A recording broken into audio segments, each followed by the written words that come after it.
Salut, c'est Max, bienvenue sur la chaîne. Comment savoir si l'entreprise dans laquelle tu investis utilise efficacement son free cash flow?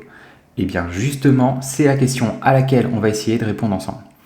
Donc déjà, on va repartir sur les bases. Qu'est-ce que le free cash flow?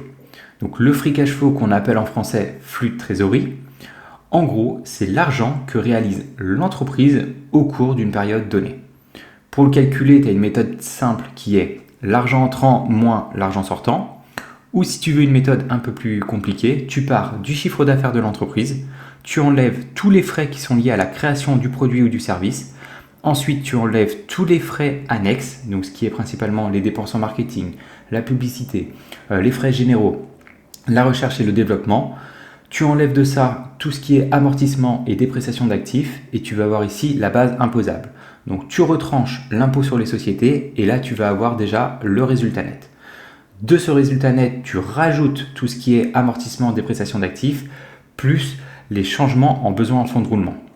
D'ici, tu vas avoir le résultat opérationnel. De ce résultat opérationnel, tu vas enlever les dépenses en capital et d'ici, tu vas avoir ton free cash flow.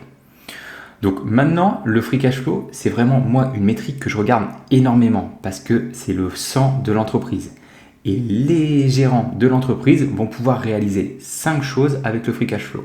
Ils vont pouvoir investir en eux-mêmes, ils vont pouvoir réaliser des acquisitions, ils vont pouvoir rembourser la dette, ils vont pouvoir racheter les actions de l'entreprise ou ils vont pouvoir distribuer un dividende.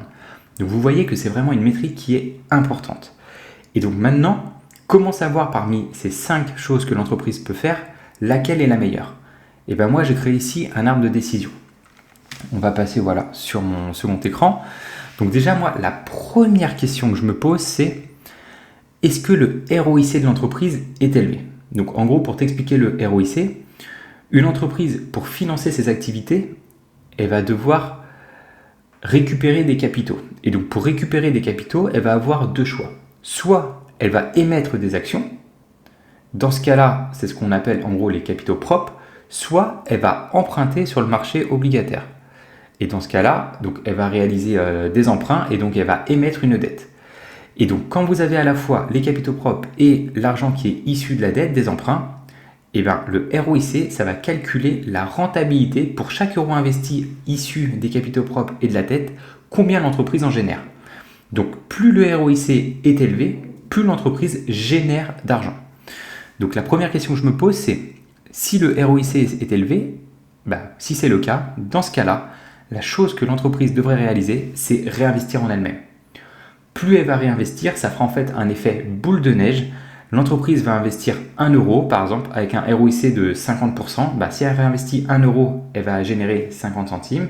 Donc de ces 1,50 €, elle va pouvoir réinvestir. Et voilà, boule de neige, boule de neige, boule de neige. Ça va faire croître énormément son chiffre d'affaires et aussi du coup tout ce qui est résultat net et free cash flow. Donc c'est vraiment la chose qu'on veut quand on est actionnaire. On veut vraiment que l'entreprise croît d'année en année. Cependant, si le ROIC n'est pas élevé, donc l'entreprise ne sait pas forcément trop bien comment investir son argent, moi la deuxième question que je me pose c'est est-ce que la dette est importante? Si la dette est importante, dans ce cas-là, moi ce que je veux c'est que l'entreprise la rembourse à tout prix. Pour rappel, une entreprise qui n'est pas ou faiblement endettée, c'est une entreprise qui a peu de chances de faire faillite, donc il est très important que la dette soit maîtrisée. En revanche, si l'entreprise, elle, n'a pas de dette, dans ce cas-là, je vais me poser une troisième question. Cette troisième question, ça va être, est-ce qu'il existe des opportunités? Est-ce qu'il existe d'autres entreprises que mon entreprise dans laquelle j'investis pourrait acheter? Donc s'il y a des opportunités, dans ce cas-là, l'entreprise devrait acquérir de nouvelles sociétés, donc pour faire croître ses parts de marché. Peut-être aussi en achetant une nouvelle entreprise, elle pourra mutualiser ses coûts et donc augmenter après ses marges, etc. Donc voilà, ça va être vraiment dans cette optique que l'entreprise pourra acquérir des sociétés. Cependant, elle ne devra pas acquérir des sociétés à n'importe quel prix. Il est très important que les acquisitions se fassent à un prix raisonnable. Ensuite, si vraiment il n'y a aucune opportunité sur le marché, la question que je vais me poser c'est est-ce que les actions de l'entreprise sont actuellement bon marché?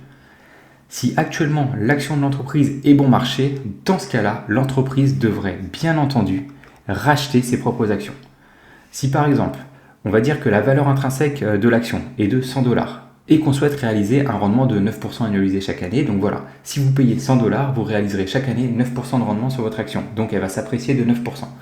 Si actuellement l'entreprise rachète ses actions alors que le prix de l'action est à, je sais pas, par exemple 70 $, dans ce cas-là, vous savez pertinemment qu'avec ce rachat d'actions, l'entreprise va faire mieux que 9% de rendement. Donc c'est vraiment pour cette raison qu'il est important de racheter les actions de l'entreprise uniquement quand les actions sont bon marché. En revanche, si l'action est trop chère, la dernière chose que l'entreprise devrait réaliser, ça va être de distribuer un dividende. Et je sais que vous êtes énormément à aimer cette distribution de dividendes parce que c'est comme si vous perceviez un salaire régulièrement, chaque mois, chaque trimestre, etc. Cependant, d'un point de vue purement fiscal, c'est la pire chose que l'entreprise peut réaliser pour récompenser ses actionnaires. Sauf si vous investissez via un PEA. Mais voilà, de manière générale, la distribution de dividendes n'est pas le meilleur moyen de récompenser l'actionnaire. Donc maintenant, si on regarde un peu plus en détail, hop là, voici l'arbre de décision. Donc ça, c'est toutes les questions qu'il faudrait que vous vous posiez pour savoir si oui ou non l'entreprise utilise efficacement son free cash flow. Donc là, on va faire un exemple très concret, par exemple avec Apple. Avant de continuer, n'hésite pas à t'abonner à notre chaîne, tu seras notifié des prochaines vidéos que nous réaliserons et en plus, ça permet de nous soutenir. Donc, si on retourne sur notre arbre de décision, est-ce que le ROIC d'Apple est élevé? On va déjà regarder ici, le ROIC d'Apple, il est de quasiment 50%. Là. Il tourne aux alentours des 50%. Donc là, oui, l'entreprise sait exactement comment utiliser son argent. Donc, la première chose que Apple devrait faire, c'est réinvestir en elle-même. Cependant, Apple, c'est une grosse boîte. Et quand on regarde ici son free cash flow, il est aux alentours des 100 milliards. Réinvestir 100 milliards dans l'entreprise, c'est quasiment impossible. Il y a trop de free cash flow. C'est trop compliqué à réinvestir 100 milliards. Donc en fait, c'est pour cette raison que l'entreprise ne réinvestit pas l'intégralité de son free cash flow. En revanche, si tu étais une petite entreprise qui réalise quelques dizaines, centaines de millions ou quelques milliards de free cash flow, dans ce cas-là, réinvestir quasiment 100% dans la société, ce serait la meilleure chose à faire. Donc on l'a vu que voilà, Apple, ils ne peuvent pas réinvestir tout. Mais c'est ok, ils vont réinvestir une partie qui va permettre à l'entreprise de croître avec un ROIC de 50%, mais le reste, voilà. La seconde question à se poser, c'est est-ce que la dette d'Apple est importante?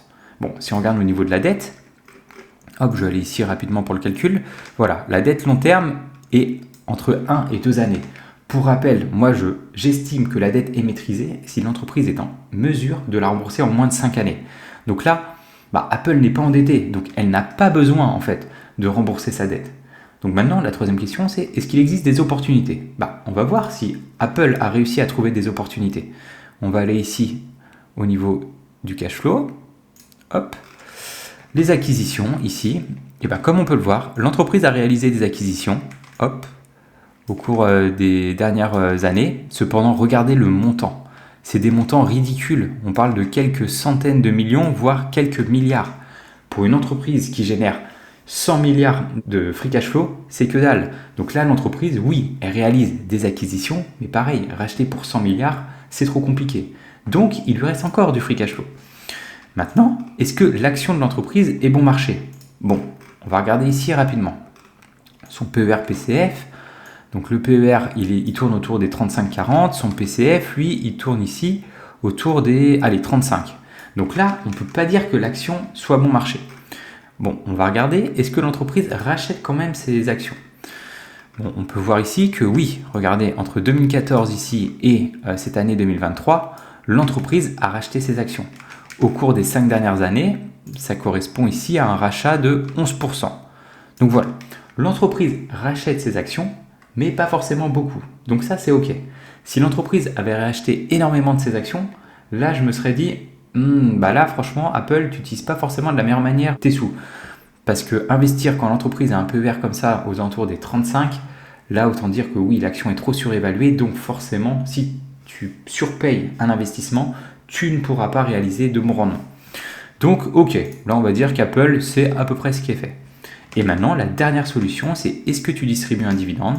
Bah là pour le coup Apple oui, distribue un dividende.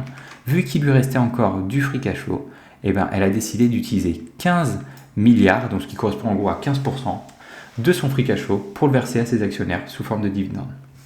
Et donc voilà, c'est vraiment en fait toutes ces questions que tu devrais te poser à chaque fois pour savoir si oui ou non pour savoir si oui ou non l'entreprise dans laquelle tu investis utilise de la meilleure des manières son free cash flow.